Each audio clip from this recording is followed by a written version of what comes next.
As League is really starting to hit this late game focused meta, the importance of not getting caught shines more than it ever has before. So many games that go past 40 minutes are not decided by who makes a good play first, but rather by who makes a bad one. Here's some tips to not get caught. Now in actuality, it's not that complicated. It kind of just comes down to doing one thing: respecting pressure.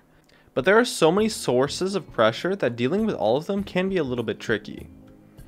Now, the first and biggest source of potential picks is a lack of vision.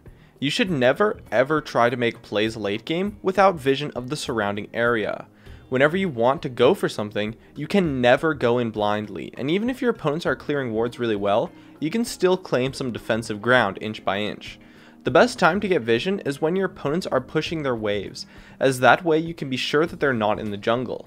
So if you lack vision, push out your lanes and then wait for your opponents to push the lanes back, and then you can go ward safely. Another source of getting caught is a lack of people. It doesn't matter if your teammates don't cooperate with you. If you're fighting without them, that is not their fault, it's yours for fighting without them. And if they fight without you, it's still your fault for not being there in the first place.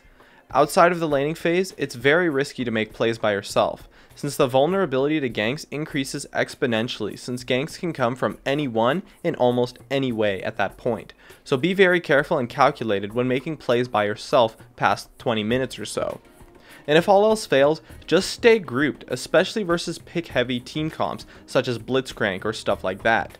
If you stay grouped, anyone getting caught can just turn into a team fight anyways, as long as it's not the carry getting initiated on. So getting picked off while being grouped is generally really difficult, so you can use that to roam through areas that are unwarded or to gain zone control, especially if you see the opponents on the map somewhere, so that you know that the opponents are not grouped.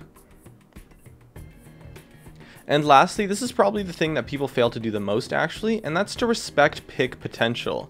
You should treat every opponent like they have flash up, since they pretty much always do late game, since people will wait for their flashes to come up for fights, and there's such a long duration of time in between fights in the first place.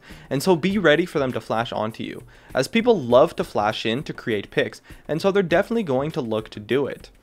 Realize that when you go into poke, it puts you in range to be initiated on, so you can only poke down the opponents if them initiating on you is something that your team is in position to do.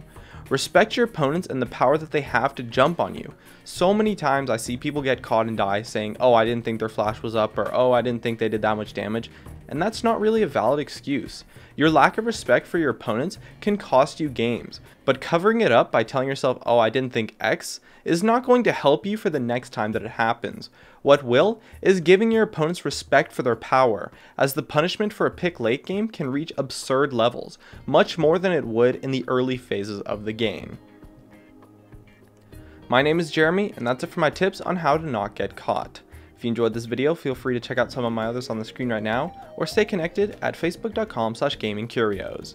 Drop a like, share this video, and make sure to subscribe for some more awesome content in the future, and as always, thank you so much for watching, and I'll see you guys next time.